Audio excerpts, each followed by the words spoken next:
자, 이 시간 우리 함께 교독하며 읽은 마태복음 16장 13절에서 21절까지의 말씀을 가지고 오늘부터는 주제가 바뀌었어요. How to 교회 생활이라 해서 예수님이 세우시는 교회라는 제목으로 How to 교회 생활 주제로 한 몇 주 동안 좀 살펴보고자 합니다. 이 설교의 제목으로 좌우 계신 분들 서로 바라보며 한번 축복하도록 할까요? 예수님이 원하시는 교회를 함께 세워갑시다. 이렇게 한번 서로 축복하며 인사합시다. 시작. 예수님이 원하시는 교회를 함께 세워갑시다. 네. 우리가 교회는 병원이다라는 주제를 가지고 이 말씀을 살펴봤었을 때 그때 우리 첫 번째 에베소 교회를 살펴봤어요. 우리 에베소 교회가 초대 교회고 또한 이 사도 바울이 직접 개척을 했던 교회고 또한 이 요한계시록에도 이 언급되어 있는 교회이기 때문에 이 초대교회, 신약에 나오는 그 교회는 정말 아주 훌륭한 사람들만 모여가지고 아마 교회 생활을 했을 거야 라고 생각할 수가 있었지만 근데 막상 우리 에베소 교회 구성원들을 살펴보니까 그들의 모양이 어떤 모양이었습니까? 보니 아픈 사람도 많았고 거짓말하는 사람도 많았고 인격적으로 부족한 사람들도 되게 많았죠. 그런데 예수님은 그 에베소 교회를 향하여 그것이 나의 교회라고 말씀을 하셨습니다. 그러니까 교회가 마치 그와 같다는 겁니다. 훌륭하고 성인구자 같은 사람들이 교회에 오는 것이 아니라 정말 주님의 도움이 필요한 사람들. 그래서 교회는 무엇과 같다고요? 병원과도 같다는 것입니다. 깨어지고 상처 있고 겉으로 보기에는 다 괜찮아 보이지 않아요.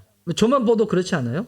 저처럼 이렇게 훌륭해 보이고 멋져 보이고 하여튼 이렇게 자가당착인데 하여튼 이렇게 괜찮아 보이더라도 여러분 개개인 다 만나보세요. 그럼 요즘 시대는 진짜 궁중 속의 고독이에요. 얼마나 외로움 가운데 힘들어하는 사람들이 많이 있는지 또 아픔 가운데 깨어진 지체들이 많이 있는지 전 어제 참 감사하게도 우리 찬양팀들 모여가지고 각자가 생각하는 찬양에 대해서 은혜를 또 나누다가 정말 이렇게 개인적으로 부분들을 참 나눈 것 가운데 제가 참 그 고백을 들으면서 우리 지체들을 더 알아가게 되고 어떻게 이 지체들이 이렇게 못날 수가 있을지 이런 생각보다도 더 사랑해줘야지 더 품어줘야지 이런 마음이 더 들었거든요.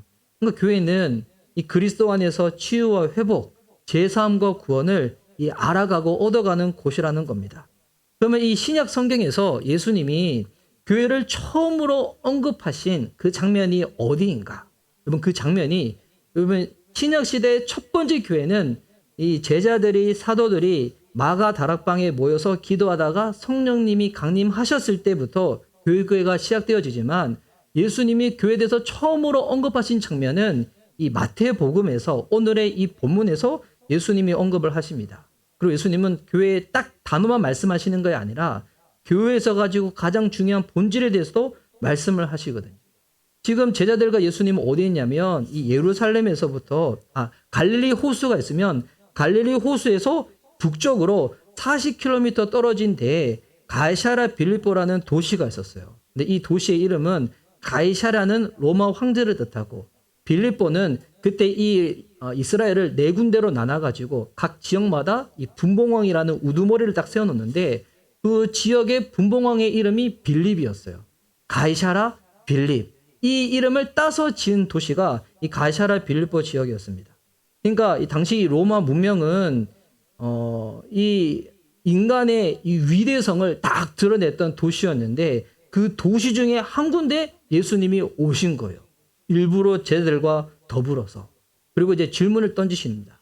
예수님과 제자들이 3년 가까이 생활을 하셨으니까 이제 제자들이 예수님을 제대로 알고 있는지 한번 테스트 같은 질문을 던져보는 거예요. 근데 예수님이 단도직입적으로 묻지 않으시고 이 간접적으로 물어보세요. 이 모습 보면 저랑 비슷한 것 같아.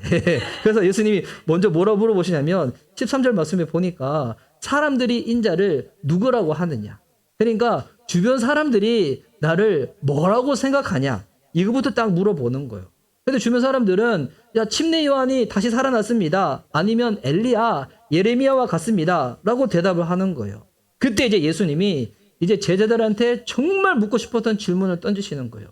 테스트를 해보는 거죠. 그러면 너희는 나를 누구라고 생각하냐?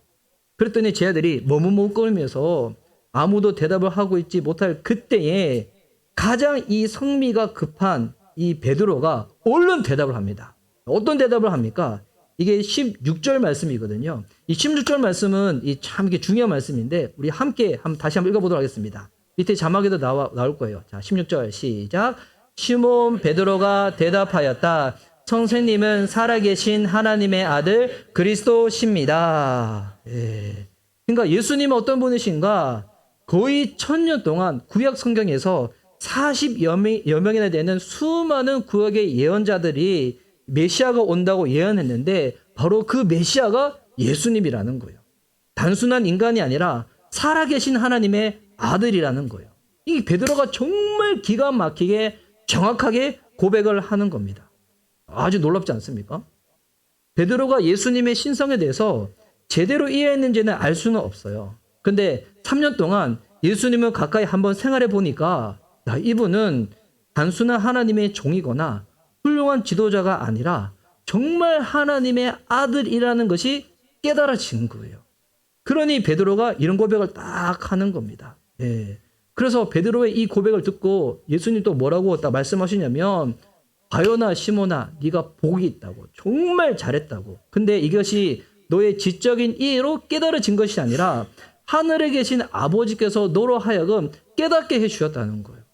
뭐 우리가 예수님을 나의 주, 나의 그리스도라고 고백하잖아요. 이게 단순히 교회 생활 오래 해서 되어지는 고백이 아니라는 거예요. 성령님이 붙잡아 주시는 거예요. 하나님이 도와주시는 거예요. 그렇게 하면 이 고백이 가능한 거예요. 우리는 이 고백을 너무 쉽게 해서 그냥 너무 자연스럽지만 제가 이전에 알고 있었던 이 대학의 어느 선배는 예수님의 복음을 설명하고 난 다음에 예수님이 나의 주입니다 고백을 진짜 못하는 거예요. 부들부들 바들바들 떨면서 30분 동안 막 식은땀을 흘리면서 대답을 못하는 거예요. 뭐 예수님이 나의 주 고백할 수 있다는 거. 뭐 성령님이 우리를 도와주시는 증거라는 겁니다. 이 베드로의 이 고백을 듣고 예수님은 너무 기뻤던 거예요. 왜 기쁘셨냐면 제자들이 예수님을 제대로 알아서 기뻐하는 정도가 아니라 이제 예수님은 장래에 세워질 교회를 염두에 두고 제자들의 믿음을 테스트한 건데 베드로가 합격을 한 것이에요. 이제 그런 베드로를 향해서 정말 네가 복되다고 칭찬을 하시고 난 다음에 이제는 예수님이 이어서 교회에 대해서 말씀을 하시는 거예요. 여러분 이 본문의 흐름을 보면 예수님은 단순히 제자들이 내가 누구냐 이것을 묻고 싶어서 그냥 물어보신 것이 아니라 정말 교회에 대해서 설명해 주고 싶은데 말해주고 싶은데 그런데 예수님에 대한 신앙 고백이 없는 사람들한테는 교회에 대해서 말해봤자 관심 있을까요? 없을까요? 없겠죠. 여러분 이게 주변에 만나는 많은 사람들 중에서 교회 다니신 분들 말고 교회 안 다니시는 분들 예수님 안 믿는 많은 비신자들 VIP들이 있잖아요. 교회 얘기했었을 때 그들이 이야 그렇게 놀라운 공동체와 조직이 있었냐고 이런 반응 보이십니까? 아니죠. 그런 반응 보이면 그 사람은 이상한 거예요. 예. 대부분 그런 반응 보이지 않습니다. 예. 저도 주변에 예수님 안 믿는 대학교 친구들 얘기 딱 하면 그 친구들이 처음에 저를 너무 구원해 주고 싶었어요. 어떻게 해가지고 네가 예수님을 잘못 알게 돼가지고 대학을 다니다가 이렇게 교회에 빠져가지고 그렇게 하고 있냐. 우리가 너를 구원해 주겠다고. 진짜 제 친구들이 저를 그랬거든요. 예. 교회 관심 없어요. 근데 예수님은 누구한테 교회를 딱 설명하시는가? 예수님에 대해서 관심 있어 하는 사람. 예수님이 어떠한 분인지 다 알 수는 없지만 예수님이 나의 주라고 고백하는 자들 가운데 주님이 딱 교회를 말씀하시는 거예요. 여러분 이거 보면 교회가 어떻게 해서 시작되어지는지 아십니까? 개척 멤버가 모이면 재정과 후원에 관련된 이것이 대책이 세워지면 건물 공간이 마련되어지면 교회를 어떻게 개척해서 이렇게 성장을 시킬까 전략이 만들어지면 물론 이런 부분들도 뭐 복음적이고 건강한 교회를 만들어 가기 위해서 필요한 부분이기도 하겠지만 여러분 이거보다도 가장 절대적으로 필요한 것들은 예수님이 어떠한 분인지 그 정확한 신앙 고백이 있어야 한다는 거예요. 그 신앙 고백 위에 예수님의 교회가 세워진다는 겁니다. 예. 그럼 이거는 다른 측면으로 우리는 이제 교회 구성원이잖아요. 멤버들이잖아요. 그러니까 저와 여러분도 예수님이 나의 주, 나의 그리스도, 살아계신 하나님의 아들이라고 고백할 수 있어야 한다는 거예요. 이게 교회 생활 단순히 오래 했다고 해서 되어지는 게 아니라는 겁니다. 그래서 교회의 기초가 되는 신앙 고백을 들으신 예수님은 이어서 교회에 대해서 이제 중요한 말씀을 하시는 겁니다. 이 교회에 대해서 정말 중요한 말씀하실 때 오늘 예수님의 이 말씀에 보면 정말 중요한 세 가지를 말씀하시거든요. 오늘 이 세 가지를 한번 나누고 싶은데 이 첫 번째는 뭐냐면 교회의 소유권에 대해서 예수님 먼저 말씀을 하세요. 18절 말씀 보시면 나도 너희에게 말한다. 너는 베드로다. 나는 이 반석 위에다가 내 교회를 세우겠다. 죽음의 문들이 그것을 이기지 못할 것이다. 자, 우리는 세번역 성경으로 보다 보니까 이 18절 읽으면 약간 밋밋해 보이기도 하잖아요. 근데 이게 원어로 읽으면 예수님이 언어적 유의를 딱 얘기하시는 건데 이 베드로는 돌이라는 뜻이에요. 그래서 원어 그대로 직역하면 이거예요. 야, 베드로, 너 돌이야. 그런데 그 돌 위에 내 교회를 세우겠다는 거예요. 여러분, 이 구절을 보면 교회의 소유주는 누구라는 겁니까? 네, 예수님이라는 거예요. 제가 새가족번 할 때 이 부분을 제가 가르치고 이제 그 다음에 물어볼 때가 있어요. 지난주도 제가 주연자매한테 물어봤어요. 앞으로 우리 교회 계속 출석하시며 또 찬양 섬기며 또 함께 교회가 또 주님께서 기뻐하신 교회를 또 될 수 있도록 일고 가실 거잖아요. 제가 질문을 던졌죠. 이 대답을 잘못하면 피차간에 되게 불편해지고 곤란해진다고. 예. 우리 미션 리바이벌 교회 담임 목사 누굽니까? 이사 목사잖아요. 자, 그러면 우리 교회 주인 누굽니까? 아, 제가 이게 대답하는 거예요. 이 대답했는데 기분이 유쾌했을까요? 불쾌했을까요? 그래서 이게 보니까 한 번도 예의 없이 예수님이라고 딱 고백을 하는 거예요. 그러면 제가 한 번 더 기회 드리죠. 예. 앞으로 저랑 계속 교회 생활 같이 할 건데 저랑 관계가 불편해지면 서로 마음 안 좋지 않아요. 그래서 제가 다시 한번 물어보죠. 제 마지막 기회를 드리겠다고. 우리 교회 진짜 주인 누구냐고. 맞아요? 예. 정말 예수님 맞아요? 제가 담임 목회자라니까요. 예. 예수님 맞아요? 예. 예수님이라고 다 고백을 하세요. 이게 진짜 중요한 고백이에요.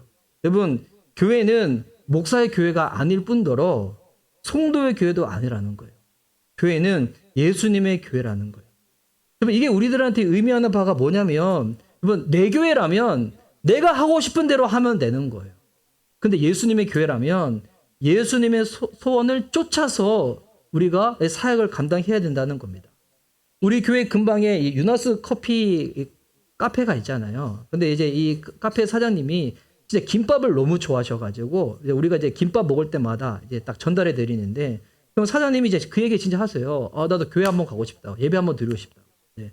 진짜 이제 이게 진심으로 그 얘기를 하시는 것 같아요. 그래서 언젠가 저희가 정말 사장님한테 한번 진짜 권면을 드리는 거죠. 그래서 우리가 지금은 주일 예배가 교회학교 예배 다음에 딱 이렇게 본 예배가 한 예배밖에 없지만 언젠가 예배가 두 부가 생긴 거예요. 그래서 유나스 카페 사장님이 주일날에도 영업을 하시니까 이제 영업하는 그 시간에 성도님 중에서 누가 한 분이 대신 가서 그 카페를 딱 봐주시는 거야. 사장님이 오셔서 예배 드릴 수 있도록. 근데 사장님이 그 카페에 안 계시는 동안에 내가 그 카페 잠시 본다고 갑자기 사장님 없는 메뉴 내가 막 만들어버리고, 그에는 미숫가루 없는데 갑자기 미숫가루 막 팔아버리고, 그리고 아이스 아메리카노 지금 4,000원 정도 하나요, 거기? 근데 갑자기 반값 세일해서 2,000원 팔아버리고, 이렇게 하면 될까요, 안 될까요? 안 되겠죠. 왜?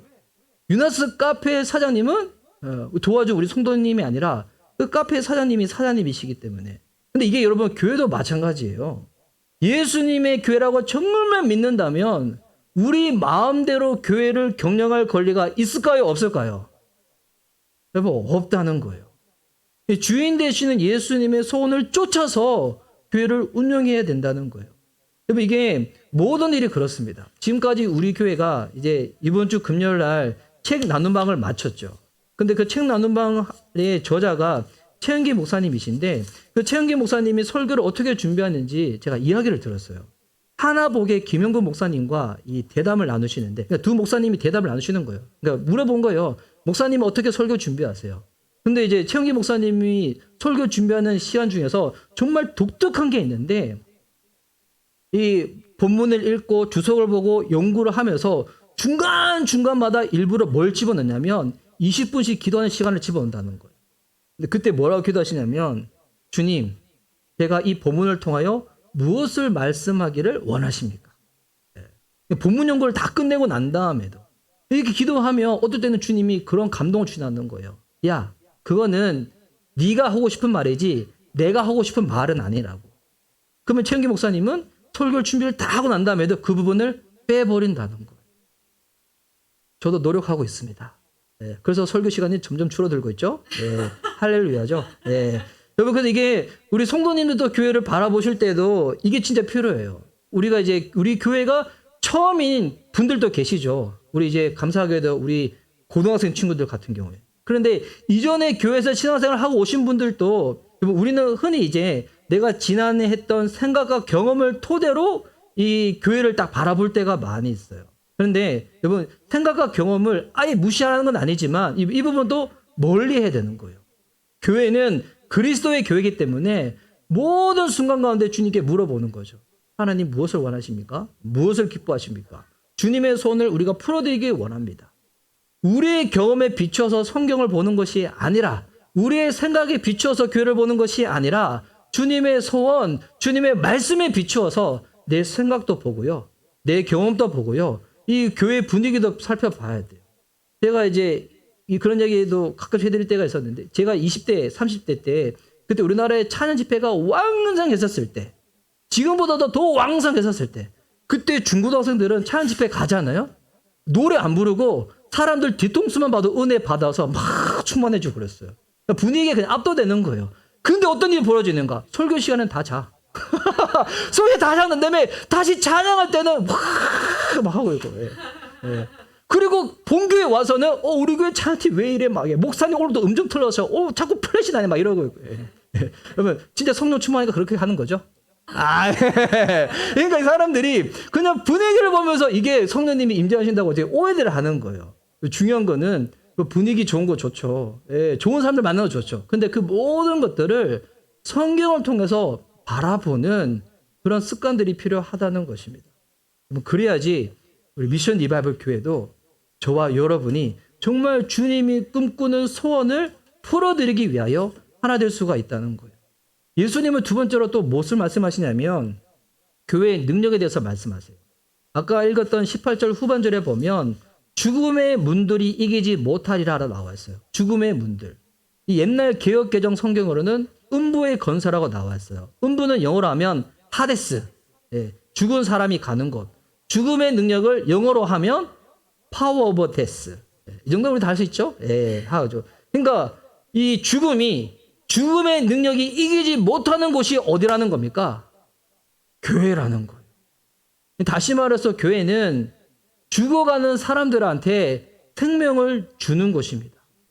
주님을 몰라서 주님이 아닌 다른 곳으로 가는, 지옥으로 가는 사람들한테 영생으로, 구원으로, 천국으로 보내주는 것이 교회라는 거예요. 죽음을 극복하고 죽음에 빠진 사람들을 건져내는 능력이 어디 있다는 거예요? 교회에 있다는 것입니다. 그래서 교회는 이런 능력이 있기 때문에 정말 예수님이 주인 되시는 교회는 어떠한 외부적인 압력이 있어도, 내부적인 어려움이 있어도 교회가 결코 무너지지 않습니다. 이 교회사를 보면 참 이상하게도 교회는 평안할 때는 오히려 부패하고요, 좀 핍박이 있고 어려울 때는 진짜 불사조처럼 일어나요. 초대교회 성도들도 되게 회유를 많이 받거든요. 그렇게 굳이 불편하게 뭐 예수님 있냐, 그냥 유대교로 개종을 해라. 그런 회유 가운데도 넘어오지 않고 끝까지 목숨을 빼앗기는 그 핍박 가운데도 교회는 오히려 더 막 살아났어요.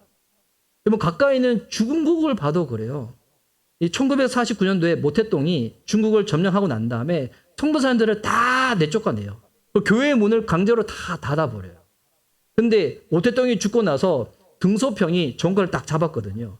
그런데 모태똥일 때는 기독교인 숫자가 100만 명도 안 됐는데, 그런 게 핍박 가운데서도 등소평이 딱 정권을 딱 잡았을 때 기독교인의 숫자가 1000만 명 이상 딱 부흥해버리는 거예요. 여러분, 교회가 약해 보이잖아요. 근데 교회에 하나님의 능력이 있다는 것입니다. 여러분, 우리 미션 리바이벌 교회 어떻게 보이세요? 멋져 보이시나요? 담임 목회자를 보면 너무 훌륭해 보이시나요? 부족해 보이는 분들 많이 있잖아요. 근데 중요한 거는 우리의 연약함 가운데서도 교회에는 하나님의 능력이 있다는 것입니다. 교회를 다닌다고 해서 우리의 문제 해결이 다 되고 소원 성취가 다 되는 것은 아니죠. 그것은 기복이지 교회에 주신 능력은 아니잖아요. 근데 교회에 주신 진짜 능력은 뭐냐면 우리의 삶 가운데 어려움이 있을 때도 우리가 평안을 빼앗기지 아니하고요. 힘든 가운데서도 가정 가운데 행복이 넘치고요. 어떨 때는 병원에서 고치지 못하는 질병이 있을 때에도 성도님들의 간절한 하수된 기도를 통하여 치유되어지는 경험도 하게 된다는 것입니다.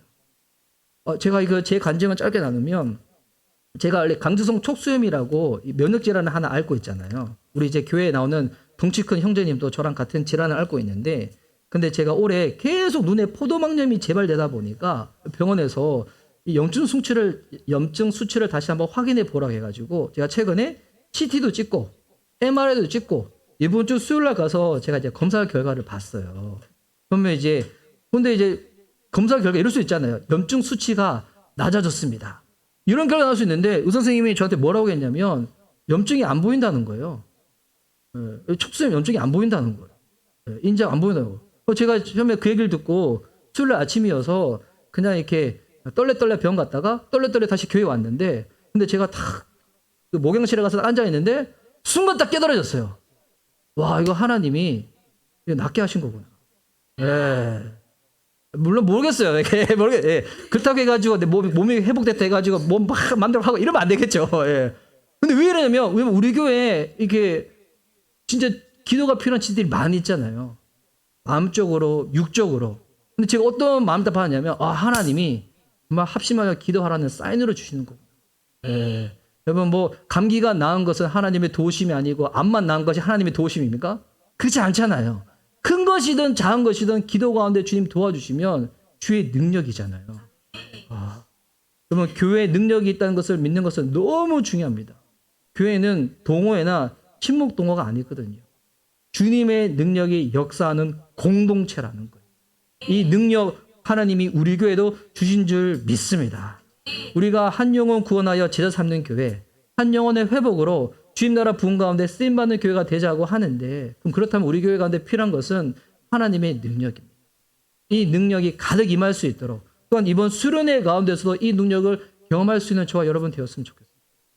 이 세 번째로 예수님은 교회에 또한 무엇에서 말씀하시냐면 권위에 대해서도 말씀을 하세요. 이 19절 말씀인데요. 제가 한번 읽을게요. 내가 너에게 하늘나라의 열쇠를 주겠다. 내가 무엇이든지 땅에서 매면 하늘에서도 매일 것이요, 땅에서 풀면 하늘에서도 풀릴 것이다.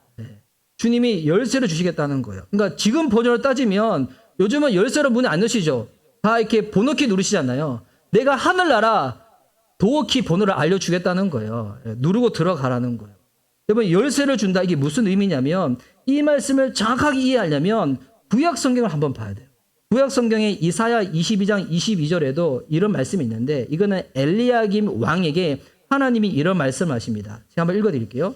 내가 또 다윗의 집의 열쇠를 그의 어깨에 둘 것이니 그가 열면 닫을 자가 없고 그가 닫으면 열 자가 없을 것이다. 보니까 하나님이 엘리야김 왕에게도 다윗의 집의 열쇠를 주시겠다는 겁니다. 열쇠를 주신다는 의미는 통치권을 주겠다는 의미예요. 이 카톨릭은 이 마태복음 16장 19절을 기초로 해서 이 개신교랑 약간 해석이 달라요. 구원의 결정권이 그래서 누구한테 있다고 믿냐면 카톨릭은 교황한테 있다고 믿어요. 베드로는 죽기까지 본인이 로마 카톨릭의 1대 교황인지 몰랐어요. 근데 나중에 시간이 지나간 다음에 베드로가 우리 카톨릭의 1대 교황이야, 딱 임명을 한 거거든요. 근데 실제로 근데 베드로가 특별한 역할을 맡은 것은 맞아요. 사도행전의 오순절날 성령이 임했을 때 교회를 대표해서 누가 말씀을 전했습니까? 베드로가 말씀을 전했죠. 그리고 사마리아 사람들한테 복음을 전했을 때도 베드로가 방문했었을 때 성령이 임했어요. 또 이방인 고넬료의 집에 가서 복음을 전할 때도 성령이 임했는데 그때도 베드로가 갔을 때예요. 그러니까 베드로는 이제 특이하게 유대인, 사마리아인, 이방인 가운데 성령이 임할 때마다 쓰임받았던 인물이 베드로였어요.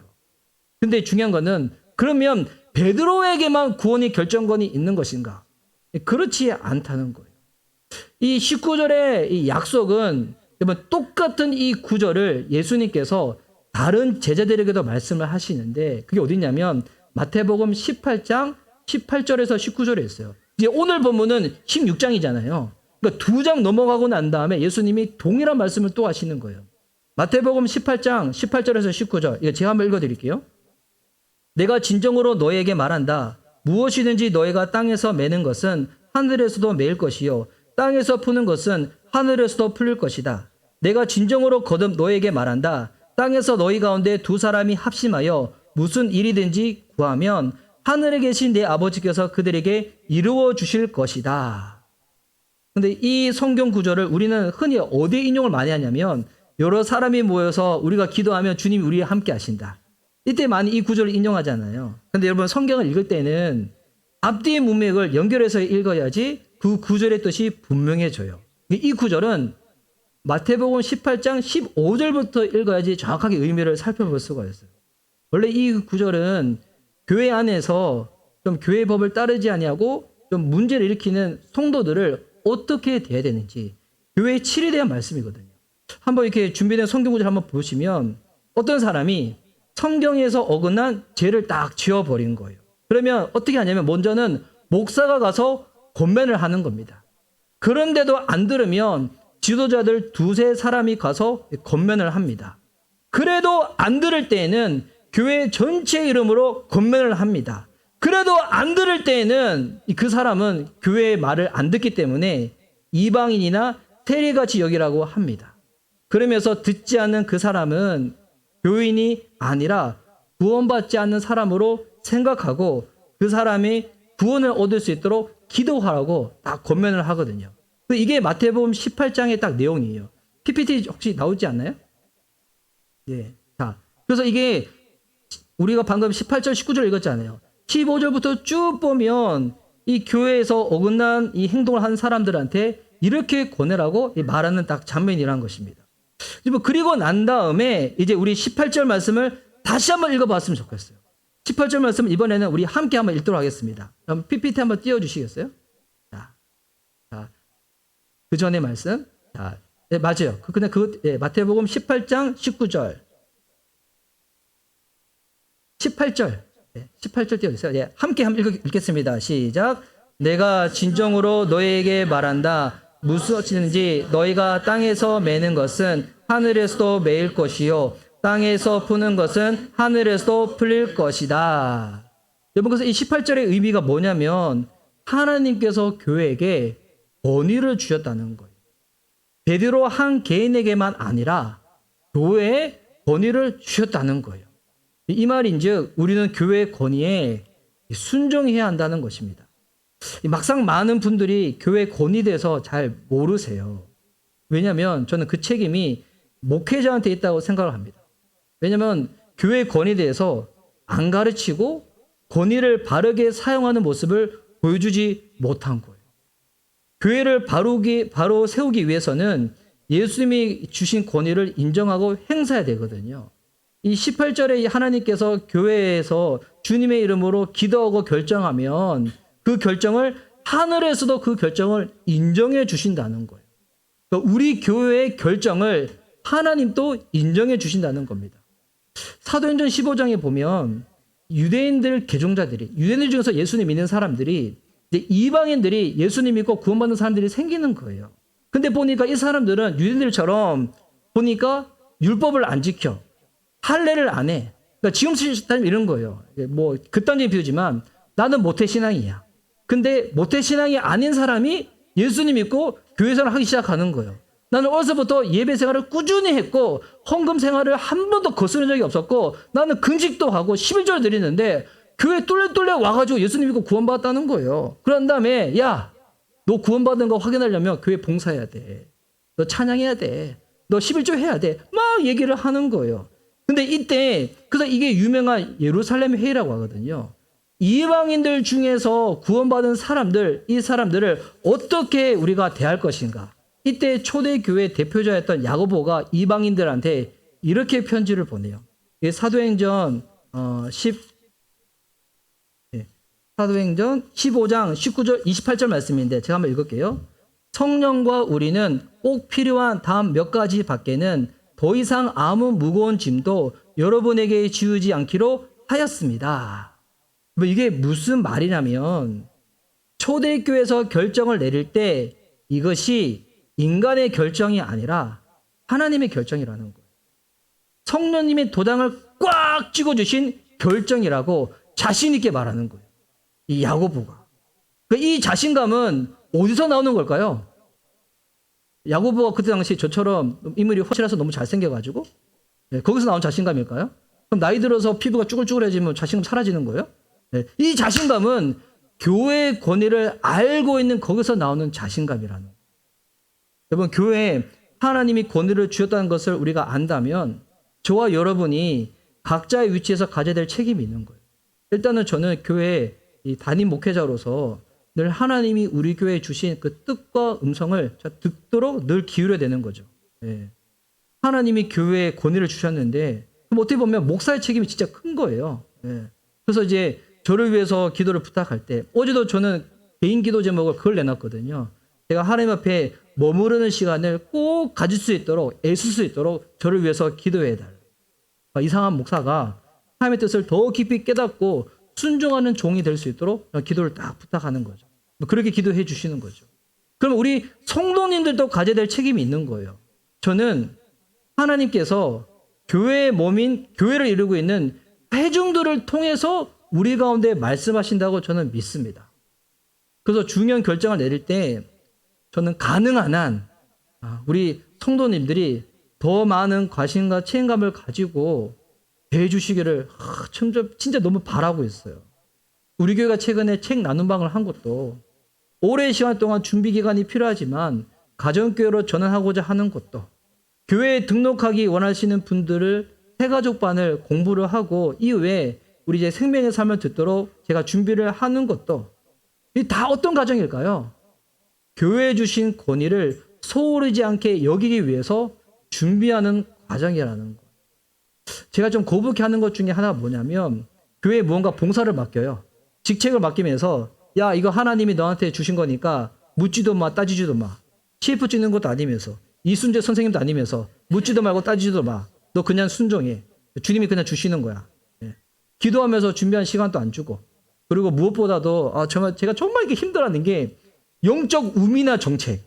뭔지 알아요? 영적 우미나 정책이라고. 성경을 보지 않게 하면서 단에서 내가 말하면 하나님의 음성이야. 다 들어야 돼. 구해지. 앞으로 이렇게 살아야 돼. 주의 음성이야. 아멘이야? 왜 아멘 안 해? 불순종 안 해? 여기 지옥 가려고? 이렇게 하는 거. 너무 싫어요. 너무 싫어. 저 연기한 거예요? 그래서 저는 이게 뭔가 성경적으로 바르게 양육하지도 않고 그냥 열광적인 분위기에서 맹목적으로 따르라 하는 거. 그렇지 않으면 하나님 사랑하지 않는 거야. 신앙이 없는 것처럼 그게 다 매도해 버리고. 전 그런 거 보면 안타까움을 넘어서 속에서 막 불이 나요. 불이 나. 심지어는 어떤 마음도 드냐면 야 이렇게 하나님의 이름을 이렇게 이용해도 괜찮나 하는 두려움을 느낄 때도 있어요. 여러분 하나님이 주셨다는 말이 너무 오용되고 있다는 점에서 저도 이렇게 부담감을 느끼지만 근데 동시에 표현은 좀 그렇지만 정말 성경적인 올바름을 추구하고자 하는 교회라면 저는 교회의 결정이 하나님의 뜻이라는 확신이 있어야 한다고 믿습니다. 직책을 맡기는 사람은 이거 하나님이 맡기신 겁니다 하고 자신 있게 말할 수 있어야 되죠. 우리 이제 주연자매님이 찬양 인도한 지 이제 두 번째잖아요. 이상한 목사가 부탁해서 세운 것 같지만 여러분 저는 통늘 뿐이에요. 하나님이 주연자매님을 인도자로 세우셨다는 저는 그 믿음을 가지고 권면을 드리는 거죠. 그리고 교회에서 봉사를 맡는 분들도 어떤 마음으로 맞아야 될까요? 어떤 마음으로? 이거 하나님이 나한테 주신 거구나. 이 마음으로 받는 거예요.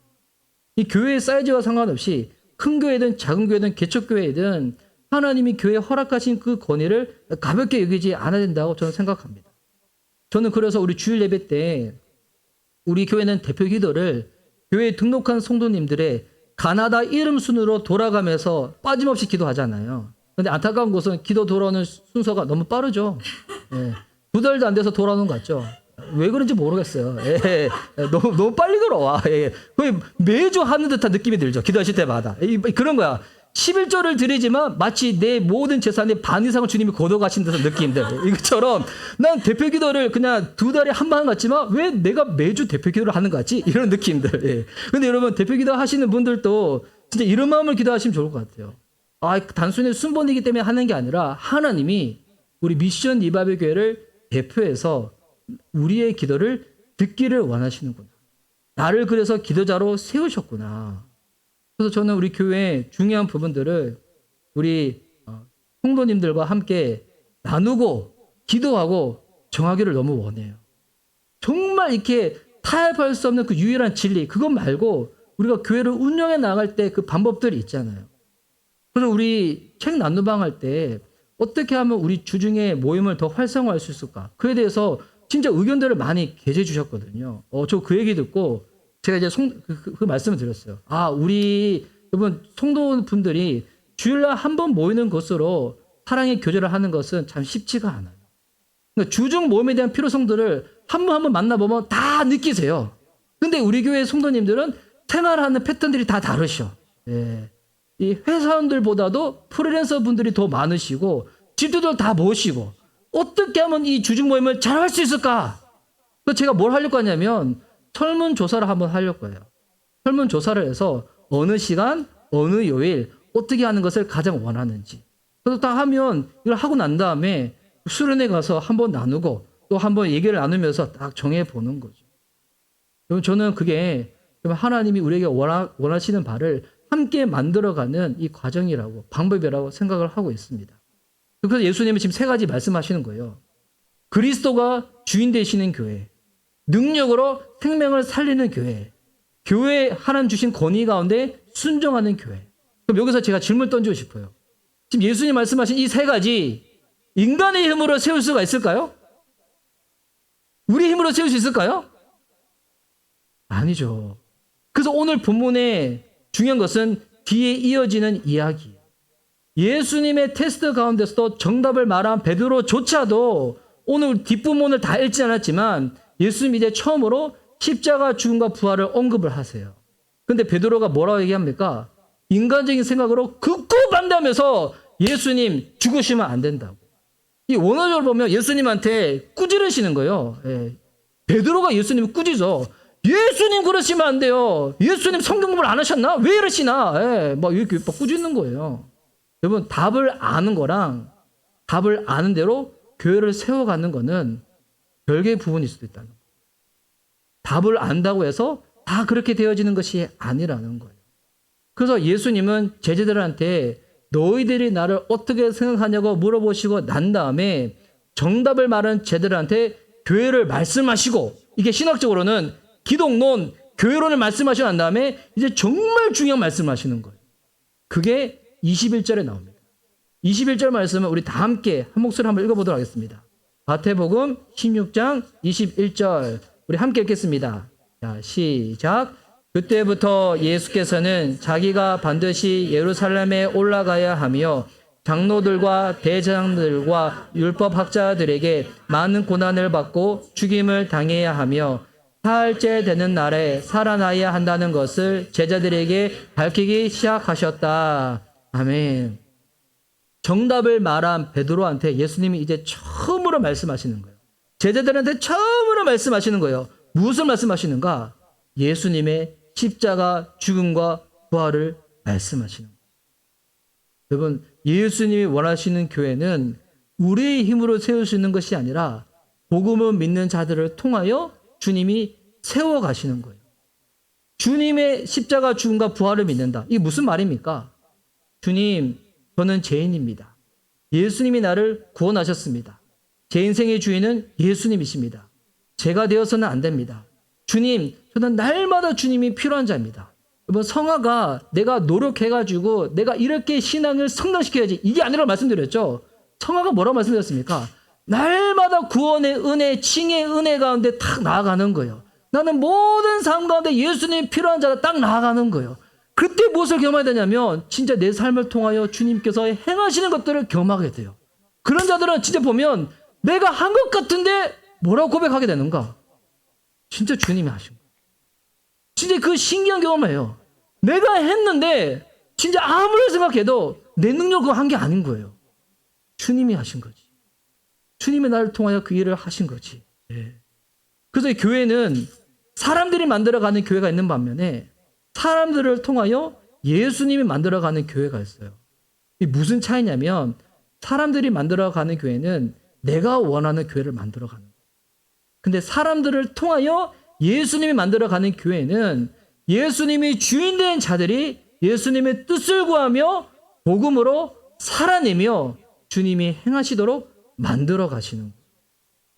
사람이 만들어가는 교회는 오늘 이 본문을 보면서 어떤 생각하게 되냐면 교회 운영론으로 예수님이 이렇게 말씀하시는 거구나 이렇게 이해하게 돼요. 근데 여전히 주인은 누구예요? 내가 되는 거죠. 그런데 예수님 만들어가는 교회는 십자가 죽음과 부활 복음을 통하여 예수님이 주인이시지. 예수님이 말씀하셔야지. 주의 뜻이 중요한 거지. 이렇게 교회를 세워가는 거예요. 실수가 없다는 건 아니에요. 시행착오 할 수 있어요. 뭐 좀 이렇게 반복할 수도 있어요. 넘어짐이나 그런 부분들을. 하지만 그때마다 이 자책으로 정죄로 스스로 누르는 것이 아니라 그렇게 우리는 더욱더 주님이 필요한 자이구나 라고 고백하면서 주님께 나아가는 거죠. 저도 오늘 이 설교를 준비하면서 저 스스로 가운데도 한번 적용을 해봤어요. 그리스도가 세우시는 교회를 세우기 위해서 나는 어떻게 되는가? 저는 이게 두 가지가 떠올랐어요. 첫 번째 뭐냐면 정말 우리 교회 담임 목사님은 예수님이시다. 이 생각 놓치지 말아야 되겠다.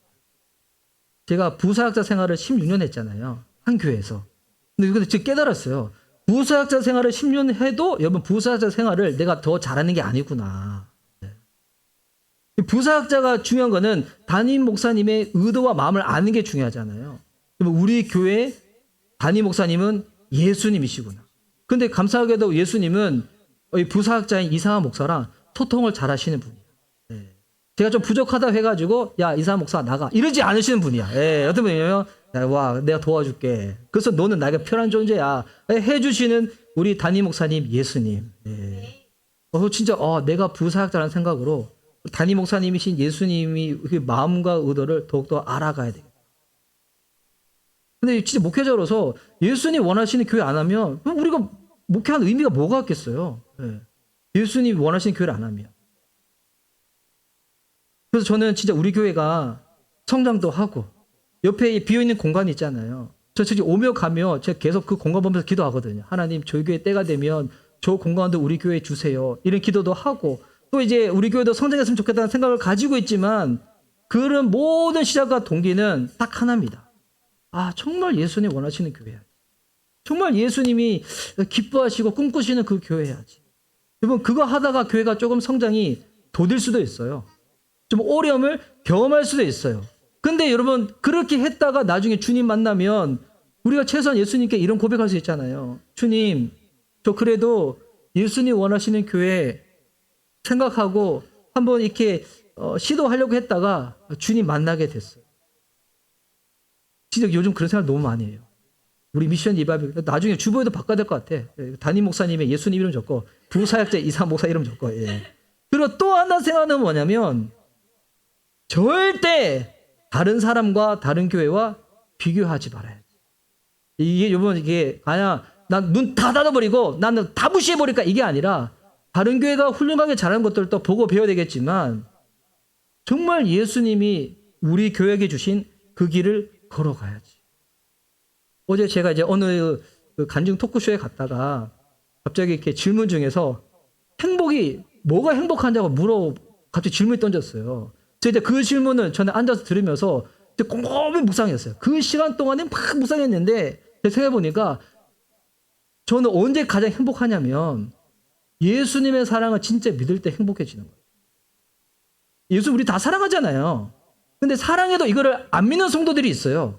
근데 예수님의 사랑을 진짜 믿잖아요. 그러면 주변에 누군가 나보다 잘 되는 분을 만나도 괜찮아. 그리고 내가 남들보다 좀 잘할 때도 우쭐대지 않아. 그게 중요한 게 아니거든요. 정말 예수님이 나를 사랑한 것을 믿잖아요. 그럼 세상 다른 것들이 진짜 가벼워져요. 어제 우리 강의자매 고백처럼 정말 대충 살게 되는 은혜를 누리게 돼요. 대충 산다는 은혜, 대충 산다는 게 난 늘 게으르게 아침에 일어나면 11시 왜 이렇게 빨리 일어나지? 더 자야지. 이게 아니라 모든 것에서 가지고 가벼워져요.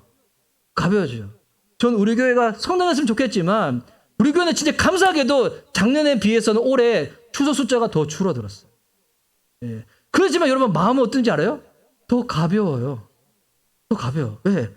그게 절대로 중요한 게 아니기 때문에. 정말 중요한 거는 하나님이 나를 사랑한다는 거. 이거 믿는 거. 그거 바탕 가운데서 예수님이 정말 그것을 원하시니까 예수님이 원하시는 교회를 하는 거지. 어떻게 보면 그것 자체도 제 인생의 궁극적인 목적이 아니에요. 진짜 제 인생에 살아가는 그 이유. 하나님 살아계신데 살아계신 하나님이 나를 사랑하시는 거야. 내가 호흡하고 살아가는데 내가 주님 사랑하는 거야. 이 절대적인 이것 가운데서 사역도 하는 것이고 양도 하는 것이고 선교도 하는 것이지 여러분 그것 자체가 절대적으로 내 인생 가운데 그건 아니에요. 남들과 비교하지 말자. 하나님이 내게 주신 그 길 걸어가자. 하나님이 우리 미션 리바이벌 교회에 주신 그 길을 다 걸어가자. 이때 정말 자유함을 누리게 됩니다. 진리가 너희를 자유케 하린다. 정말 이거 경험하게 되는 것입니다. 저는 사랑하는 우리 성도님들, 최근에 우리 교회를 나오시는 우리 또 사랑하는 분들, 진짜 오늘 이 말씀처럼 예수님의 말씀처럼 이와 같은 예수님 말씀에 기초한 교회를 이루어 간다. 뭐 어떠세요? 설레지 않으세요? 네. 흥분되지 않으세요? 네. 올 여름 휴가 어디 갈지 그 생각하면 흥분되세요? 물론 그것도 설레긴 설레지만 그거보다 더 설레는 거. 예. 와, 정말 예수님 원하시는 교회가 이 참 비루한 내 삶을 통해 주님 만들어 가시는구나. 근데 비루하지도 않아. 왜? 비루한 것도 내가 얼마나 존귀한 자인데. 주님 나를 어떻게 생각하시나? 오늘 예수님의 이 말씀으로 우리 교회를 한번 믿음으로 선포하고 설명하며 제 설교를 마치고자 합니다. 여러분, 그리스도가 우리 미션 리바이벌 교회 주인이신 줄 믿습니다. 여러분, 그리스도 그분 자신이 우리 미션 리바이벌 교회 능력의 그 자체이신 줄 믿습니다. 여러분, 그리스도 그분 자체가 우리 미션 리바이벌 교회 권위 그 자체이십니다. 여러분, 우리 이 몸된 교회에서 예수님을 알아가고 그분과 함께하고 그분의 주인 되심을 함께 경험하면서 주님의 사랑 가운데 정말 주님이 원하시는 그 교회를 만들어가. 지금 하늘에서도 아멘 하지 않아요? 이 졸면 타이밍, 아멘이라고. 하여튼 그 교회를 함께 만들어갈 수 있는 우리 조화 여러분, 우리 미션 리바이벌 교회 모든 성도님들 되어줄 수 있기를 예수님의 이름으로 축복합니다. 아멘.